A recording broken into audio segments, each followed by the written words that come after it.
최고 수익이 얼마였어요, 한 달에? 지금 893만 원까지. 그리고 요즘의 수익은 어떻게? 요즘은 지금 280에서 네. 350 사이 왔다 갔다 하고 제 돈도 사실 투자를 좀 광고비를? 해봤는데 예, 광고비도 들고 뭐 인플루언서 들고 네. 막 그 체험단으로도 해보고 이런 것도 많이 해봤는데 네. 이건 어떻게 해도 그냥 계속 적자만 나더라고요. 네. 그래서 이 문제가 어디서 오는 건지 네. 궁금했어요. 그래서 저는 일단 기본적으로 알을 평가하는 그 안목과 기준이 있잖아요. 네. 그거에 대한 안목이 제가 봤을 때는 그렇게 뛰어나지 않을 거라고 생각해요. 알에 대한 부분, 기준하는 5가지는 알고 계시죠? 네. 뭐예요? 안녕하세요. 안녕하세요. 네, 잘 지내셨어요? 네. 어떻게 지내고 계신지 소개해 주세요. 안녕하세요. 저는 그 18기 오프라인 들었었던 캐플이라고 합니다. 네. 그리고 교육 듣기 전에는 어떤 일을 하셨어요? 아, 저는 그 나무의사라고 네. 2018년도에 새로 이제 제정돼가지고 만들어졌던 그런 전문직을 네. 했었습니다. 나무들이 아프거나 뭐 이러면 이제 뭐 케어를 해주는 그런 일인 거죠? 네네네. 그거 교육 듣고 나서 수익이 좀 있으셨나요? 네, 월급보다는 조금 많이 받았었고 네. 지금은 조금 떨어졌지만 네. 그 직장 생활 했을 때보다는 괜찮아요. 네 최고 많은- 수익이 얼마였어요, 한 달에? 지금 893만 원까지 3만 원? 만 원 단위까지? 893만 원. 그리고 893만 요즘의 수익은 원까지. 어떻게? 요즘은 지금 280에서 네. 350 사이 왔다 갔다 하고 있어요. 많이 떨어졌네요. 네. 그래서 오신 거죠, 사실? 네, 맞습니다. 그거 지금 판매되는 거 좀 보여주실 수 있나요? 노트북으로? 15만 원 정도 나오고 42만 원 아, 정도 나오. 그렇습니다. 네, 알겠습니다. 이 정도 하고 계시고 사실 지금 이 정도 수익은 월급이랑 비슷한 것 같아요. 근데 네, 이 정도 수익을 바라고 이쪽으로 뛰어든 게 아니잖아요. 그렇습니다. 제가 봤을 때는 0점 조절이 좀 필요하다고 보거든요. 메타인지가 돼야 되기 때문에 좀 혹독한 버전으로 해보도록 할게요. 네. 첫 번째 질문 주시죠.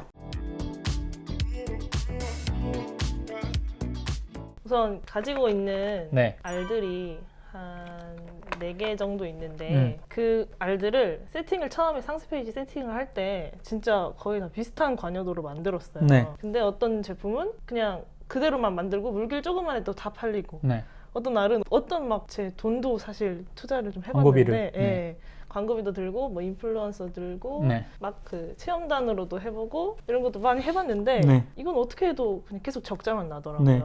그래서 이 문제가 어디서 오는 건지 네. 궁금했어요. 이거 사실 너무 뻔한 얘기인데 우리가 뭐 예를 들어서 사람으로 볼게요. 사람도 알이잖아요. 네. 지금 캐플님한테 제자 5명이 와요.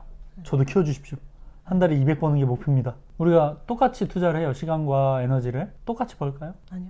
근데 우리 알도 똑같잖아요. 지금 네 명이 온 거잖아요. 우리 알이. 네네. 제품 4개가. 왔는데 내가 얘는 이렇게 하고 이렇게 하는데 금액이 다 다르게 팔리고 이거는 시장의 변동성 때문이거든요. 그 카테고리마다 다 다른 반응이 있을 거라 생각해요. 그리고 이제 당연히 다른 관여도와 다른 금액 편익을 갖고 있다고 생각을 하는 거죠. 그래서 저는 일단 기본적으로 알을 평가하는 그 안목과 기준이 있잖아요. 네. 그거에 대한 그 캐플님의 안목이 제가 봤을 때는 그렇게 뛰어나지 않을 거라고 생각해요. 네. 왜냐하면 돈을 써야 잘 팔리는 알이 있고 돈을 안 써도 되는, 그러니까 써봤자 소용없는 알이 있거든요. 그거를 구분하는 눈이 있어야 돼요. 근데 그게 없으니까 쓸데없는 데 돈을 쓰고 효율적으로 못 쓰고 뭐 이런 일이 발생되는 거예요. 또 다른 예시로 우리가 연예인 데뷔를 시켜요, 4명을. 네네. 근데 이제 딱 봐도 누구는 되게 잘생겼어. 그럼 얘는 채널만 그냥 좀 늘려보자. 인스타나 이런 거 유튜브 채널 같은데 좀 대형 채널에 내보내보자. 이런 반응이 올 수 있잖아요. 네네. 근데 그런 매력이 없어, 외적으로는. 근데 연기를 되게 잘해. 그럼 또 다른 플랫폼을 해야 되잖아요. 이런 것들을 내 제품에 맞게 해야 돼요. 그러니까 내부 물길이 잘 먹히는 애가 있고 광고가 잘 먹히는 애가 있어요. 그래서 물길 우선도에 따라서 R을 측정해야 되고 금액도 나눠야 되거든요. 이게 아마 안 됐을 거예요. 그래서 저는 이거는 실패라고 생각 안 하고 대신 내가 그거에 대해서 복기를 해볼 수 있어야 돼요. 이거는 왜 이거를 광고비를 태워도 안 됐다. 그걸 내가 복기를 못하면 경험도 못 얻고 돈만 쓴 게 돼요. 그리고 저한테 이런 질문이 아니라 그러고 만약에 그것까지 복기가 잘 됐다면 이거는 이렇게 해서 시행착오를 겪었는데 이거를 나아가게 하려면 어떻게 해야 되나요? 까지 질문이 나왔겠죠. 네네. 제가 봤을 때는 우리의 단점이라고 하면 우리는 추진력은 나쁘지 않잖아요. 네. 근데 그 안목과 필터가 좀 그 부분이 떨어지는 것 같아요. 그리고 이 4개의 알은 네. 얼마나 귀엽습니까? 네. 나한테 귀여운데. 팔아달라고 온 내가 이제 판매권을 갖고 있는 정말 귀여운 애들이잖아요. 맞아요. 근데 내가 얘네들의 특성을 모르고 얘네들의 장점을 제대로 모르고 소비자한테 전달을 잘 못해서 판모가 떨어진 거죠. 맞아요. 전 세상의 모든 아이는 예쁜 부분이 있다고 생각하거든요. 내가 그걸 잘 케어해서 사람들한테 잘 알려야 된다고 생각하는 거죠. 그 부분을, 그러니까 알에 대한 부분, 기준하는 5가지는 알고 계시죠? 네. 뭐예요? 접시가 힘을. 오, 이렇게 나오면 본인 거긴 해요. 그러니까 이게 보시는 분들은 모르니까 제가 설명을 해드리면 기본적인 3가지가 접근성과 가치성과 시장성이에요. 그러니까 시장성은 이게 지금 시장에서 잘 팔리느냐, 과거에 잘 팔렸느냐, 지금 잘 팔리냐, 앞으로 잘 팔릴 거냐. 근데 우리가 가장 중요하게 보는 건 뭐죠? 지금은 금미래. 네, 금미래예요. 그러니까 지금 잘 팔리고 한 일주일, 한 달 뒤까지도 잘 팔릴 거를 포커싱을 맞춰야 돼요. 그게 시장성. 근데 여기서부터도 미스가 났다라고 보거든요, 저는. 시장성을 파악하는 게 저는 테스트를 계속 수시로 해야 된다고 봐요. 그러니까 그런 플랫폼이나 카페 같은 데서 계속 올려보는 거죠. 제품 샀는데 나 좀 잘못 산 것 같다, 어떠냐, 이런 식으로 계속 반응을 봐야 돼요. 그리고 가상의 기능을 넣을 수가 있잖아요. 그럴 때는, 테스트할 때는 어떤 제품 무슨 기능이 있는데 어떤 거 같냐, 이런 거를 계속 물어보면서 이 시장성에 대한 감각을 키워나가야 돼요. 그게 되게 중요해요. 그게 어긋나는 사람들이 되게 많죠. 이 부분만 필터가 제대로 작동을 하면 사실상 내가 좀 마진은 덜 볼 수 있어도 못 파는 가능성은 거의 없거든요. 그런 걸 약간 조금 간과했던 것 같아요. 사실 이게 그 같은 동기분들 네. 중에 이제 월천을 하셨던 분이 계셔가지고 보니까 다 잘 팔고 계시는 거예요. 그래서 시장성이 이 정도면 충분하겠다라고만 생각을 한 것 같아요. 좀 너무 간과했던 것 같습니다. 이미 갖고 있는 그 시장성에서 내가 들어갈 시장도 따로 또 분석을 해야죠. 내가 똑같은 경쟁을 안 하고 나는 또 어떤 기능제나 이런 걸로 들어갈 거 아니에요. 네네. 그것까지도 바라봐요. 타겟이 옮길 수 있는 것까지. 근데 좀 전에 말씀하시는 알은 원래 수요가 높아요. 근데 그 수요가 높은 게 그 제품이 아니라 피부 때문에 그렇거든요.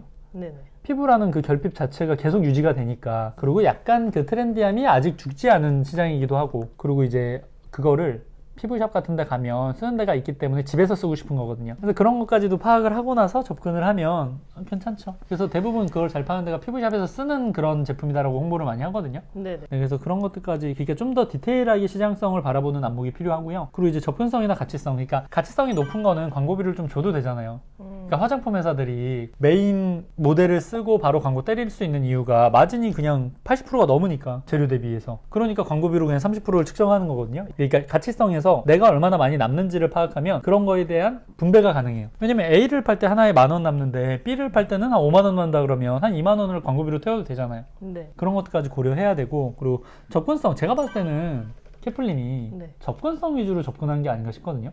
맞습니다. 이것도 그죠? B2B 사이트에서 접근성 점수 쪽으로 초반에 이제 내가 소싱에 대한 자신감이 없으니까 이 비중을 높게 둔 것 같아요. 그러다 보면 아무래도 판매할 때는 애로사항이 있을 수밖에 없어요. 사실 남들이 무조건 사고 싶은데 공급이 좀 줄어든 거, 이런 거는 접근성이 좋을 리 없거든요. 그래서 내가 좀 오기가 있고 내가 어떻게든 물건을 위탁이나 사입할 수 있는 상황이 된다 라고 한다면 수요는 되게 높은데 공급이 좀 적은 거 쪽으로 가는 거고, 사람마다 이 점수를 측정해서 자기가 어느 점수가 높은 걸 접근해야 되는 건 다 성향마다 다르다고 생각하거든요. 그래서 그거에 맞게 해야 되는데 이 필터 부분 때문에 하고 나서 고생을 많이 하는 거죠. 아무 놈이나 만나면 연애 중에 좀 힘들 거 아니에요. 그냥 괜찮은 놈을 잘 골라야 그 고르는 데까지 시간이 걸려도 연애 때는 즐거울 텐데, 이미 사귀고 나서 계속 스트레스 받는 사람도 있어요. 이게 우리가 소싱이 됐다고 하는 건 사귄 거잖아요. 이미 사귄 시점이잖아요. 썸 타는 게 아니라. 그런데 이제 여기서 이제 막상 팔려고 보니까 이런 여러 가지 문제가 생기는 거죠. 그래서 나름 좀 좁혔어요. 블루 전략으로도 좁히고 이제 주름만 이제 집중 개선한다고, 이제 제 거 알이 한데 좁아요. 닿는 부분이. 그래서 이제 주름만 이제 집중적으로 컨트롤을 한다. 이렇게 해가지고 아예 좀 돌렸거든요. 자, 그럼 블루 보세요. 전략으로. 원래 제품은 주름은 안 되고 내 제품은 된다라고 얘기하는 거잖아요. 그거에 대한 설득력이 있어야 돼요. 그래서 그게 왜 그렇게 되는지에 대한 것도. 그리고 주름이 안 좋은 사람들이 어디 플랫폼에 모여 있고 어떤 주름에 특히 좋고 이런 것들까지 돼 있어야 되는 거죠. 사실 이런 거죠. 만약에 팔자 주름을 하루에 30분씩 하면 무조건 없앨 수 있는 기구가 있어요. 그럼 그 100만 원이어도 사람들 살 거거든요. 그걸 내가 확신을 줄 수 있느냐, 그리고 어떤 주름이 관여도가 더 높으냐, 결핍이 깊으냐, 눈주름이라든가. 눈주름, 팔자 주름 또 뭐죠? 목주름, 손등주름. 목주름도 심하구나. 손주름은 그렇게까지? 꽤, 근데 한번 그거를 광고를 태우더라고요. 연예인 사용해서. 근데 보세요. 손주름인데 손주름을 없애줘요. 100만 원. 팔자주름 무조건 없애줘요. 100만 원. 팔자주름 그런 거죠. 그러니까 이걸 우리가 모든 주름이라고 하면 그거는 제가 봤을 때는 그렇게까지 먹히지 않고, 이제 우리가 전 보러 가도 너 지금 한 달에 200만 원 벌지 뭐 이렇게 정확히 맞췄을 때 이 사람 뭔가 용하구나 생각하거든요. 판매 페이지도 마찬가지예요. 거기서 내가 원하는 그 욕구를 그대로 얘기해주면 여기서 사야겠다라는 생각을 하거든요. 근데 지금 약간 주름 중에서도 주름 중에서도 아하. 네 그렇게 해서 해야 되는 거죠. 뭐 이제 아하. 팔꿈치 주름 때문에 사지는 않을 거 아니에요. 네. 그러니까 제가 봤을 때는 눈주름. 아하. 네네. 그리고 그거에 대한 설득도 있어야 돼요. 나이가 가장 많이 들어 보일 때는 팔자주름입니다. 그리고 비교하는 거. 그리고 이런 것들에 대해서 선택제요. 필러를 맞거나 이런 것들이 나중에 어떻게 위험한지 아십니까?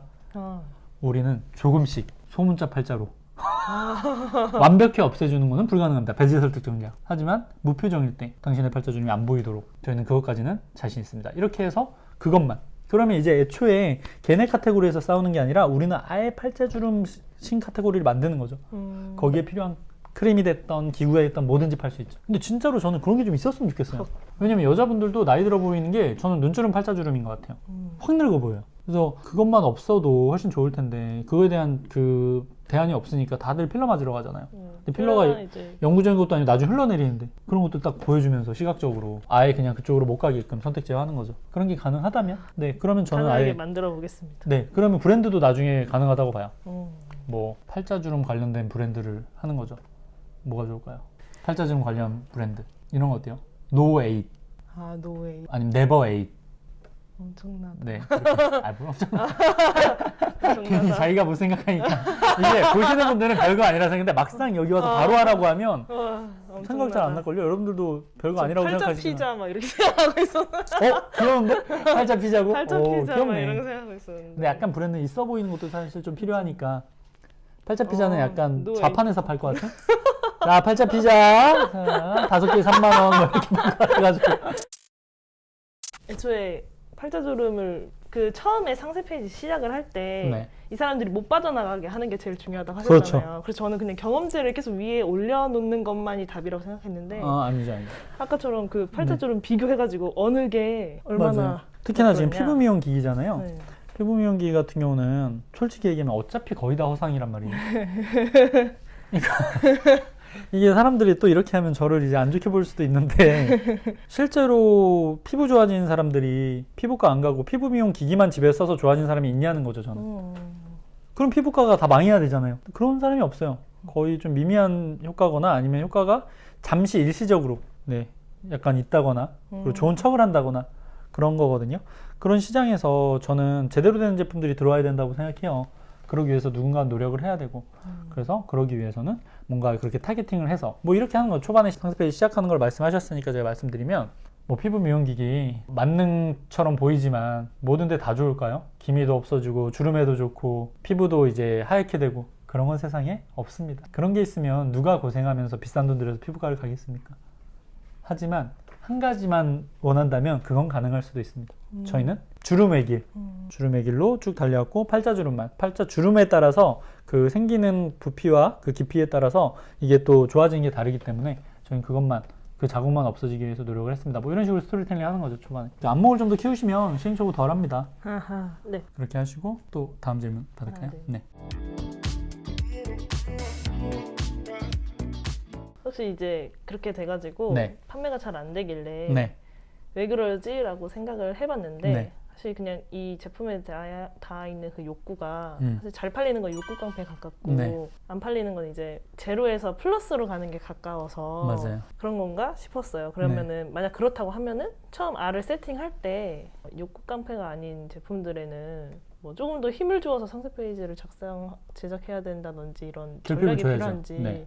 예를 들어서 우리가 공기청정기를 팔아요. 공기청정기를 파는데 대용량이 있고 그냥 뭐 일반이 있잖아요. 근데 우리가 그냥 팔 때 이거 하면 너무 좋습니다. 뭐 헤파 필터가 있습니다. 뭐 청소 안 해도 됩니다. 이건 플러스잖아요. 근데 이게 아니라 여러분들이 기존에 쓰던 공기청정기는 다 가짜였습니다. 라고 해서 기존에 좀 결핍을 만들어요. 그게 바람을 오히려 먼지를 일으킨다거나 뭐 이런 거를 이제 화면으로 보여줘요. 그리고 우리 것도 보여주고 우리는 무조건 빨아들이기만 합니다. 절대 먼지를 더 일으키게 하지 않습니다. 뭐 이런 식으로. 그럼 결핍을 살짝 만든 다음에 가져오는 게 무조건 설득한테는 좀 유리하죠. 근데 특히나 이제 허상의 세계에는 결핍이 필요해요.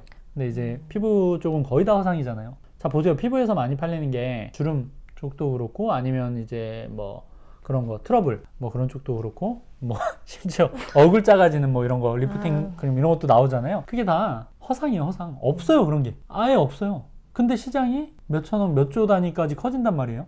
왜? 그 사람들의 욕구는 있으니까. 대안은 없는데 욕구는 있는 거예요. 그런 시장에서 시작하고 시장성이 어느 정도 좀 보여주고 관련된 대안들도 약간 꿈틀꿈틀한 곳에 들어가는 게 좀 편한 거죠. 그 감을 익히면 그렇게 고생을 안 해요. 약간 초기 시장. 근데 네. 좀 전에 말씀하신 시장은 초기가 아니라 고이고 고인 시장이거든요. 네네. 그게 그 LED 마스크보다 먼저였어요. 먼저 나왔는데 다음 세대 이런 식으로 하면서 계속 도는 거거든요. 그 시장에 들어간다라고 하면 저는 일반적인 생각으로 들어가진 않겠죠. 근데 이제 뭐 캐플님이라는 알 자체가 문제가 아니라 겪고 있는 시행착오 중 하나죠. 이러다가 이제 우리가 만약 올해 말에 한 달에 1억씩 벌어요. 그럼 이 과정은 그냥 시행착오잖아요. 문제가 아니라. 네. 그래서 문제라고 너무 느끼지는 않으셨으면 좋겠고요. 당연히 겪고 있는 상황이라 생각해요.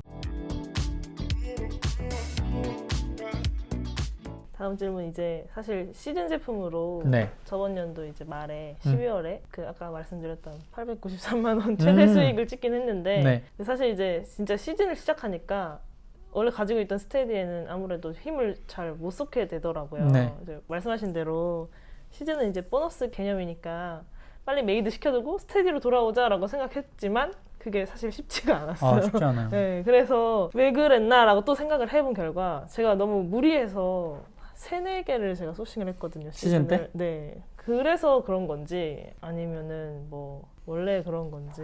네. 저는 그렇게 생각해요. 그 시즌이 그냥 보너스라고 생각해야 되거든요. 네네. 근데 마치 사람들이 시즌이 그냥 보통 그렇게 자기가 벌어야 된다라고 생각하는 것 같아요. 그러니까 보시면 수요가 많이 올라가면 우리가 실력이 높진 안 높든 어느 정도 판매가 되잖아요. 네네. 수요가 팍 몰리면. 근데 덥다 춥다로 수요는 갑자기 몰리잖아요. 그게 우리가 주된 시즌이잖아요. 기념일 빼면. 근데 그거에서 내가 노력을 3 정도 했는데 100만 원을 벌었어요. 그러면 사람이 어떻게 되냐면 스테디에서도 노력을 3을 하면 100만 원이 나오겠지라는 기대를 해요. 근데 원래 그게 보너스라니까요. 시즌은. 원래 그렇게 나오면 안 돼요. 노력 20 정도를 넣어야 100만 원이 나와야 되는 거였어요. 근데 그거 좀 유행 가지고 자꾸 그 기준을 들이대니까 시즌으로 한 1억 번 사람들이 나중에 빌빌거려요. 그리고 계속 여름만 기다리고 있어. 제발 또 이번에 한번 로또 맞자 막 이러면서. 저는 그게 너무 좀 안타까워요. 그러니까 꾸준하게 내가 돈 벌 수 있는 게 중요하잖아요. 우리 쪽은 특히나 안정성이 중요해요. 왜냐면 직장인들처럼 꾸준한 월급을 받는 게 아니라서 꾸준히 스테디하게 한 달에 한 1,000만 원 이상 2,000만 원 벌 수 있는 그런 게 내 심리적인 안정감도 주고 내 실력이라고 믿거든요. 근데 이제 한 번 떴다방처럼 사실 시즌 노점이잖아요. 네. 키워드 꽂아놓고 그냥 한 번에 그냥 몰아쳐서 주문받고 그냥 배송 보내고 이런 건데 그거에 대한 내 노력의 기준과 스테디 할 때 그 기준을 아예 다르게 보시는 게 좋은 것 같아요. 아예 따로. 근데 나 초반에 열심히 하라고 893만 원 보너스 줬구나. 이 정도로는 역시 되는 게 아니야. 내가 유행이 좀 따랐네. 그리고 우리가 하고 싶은 게 실력 아니에요? 그렇죠. 유행으로 한 번씩 벌고 싶어요? 아니요. 실력을 쌓아가야 불안하지 않을 수 있어요. 근데 내가 내면에 불안하다는 거는 그게 내게 아니라는 거거든요. 그런 퍼포먼스나 결과 같은 게.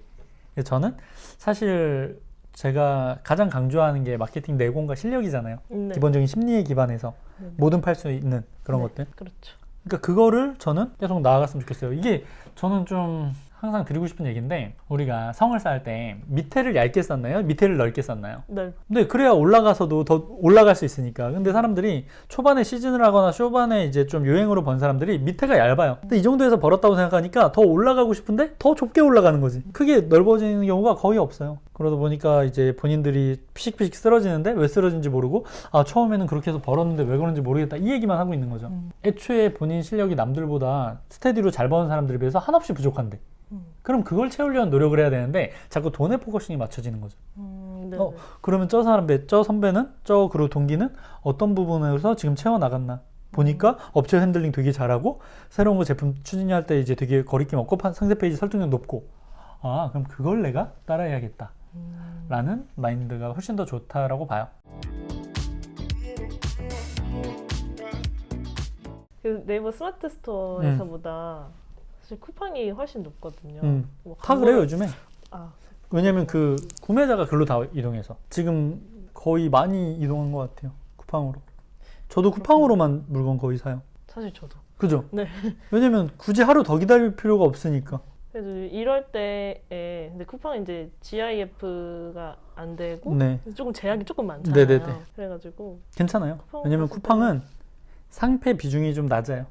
다른 플랫폼에 비해. 후기. 상패를 꼼꼼하게 보고 사는 사람이 많이 없어요. 쿠팡에서 후기 몇 개 보고 사고. 엄청 고관여를 쿠팡에서 사려고는 잘 안 하거든요. 쿠팡은 정보는 안 나오잖아요. 근데 네이버는 정보랑 그 제품이 같이 나오잖아요. 네. 그러니까 네이버에서는 관여도가 높은 거는 내가 이거를 검색해서 이거에 대한 정보를 알아야지. 뭐 예를 들면 탈모 관련된 제품이에요.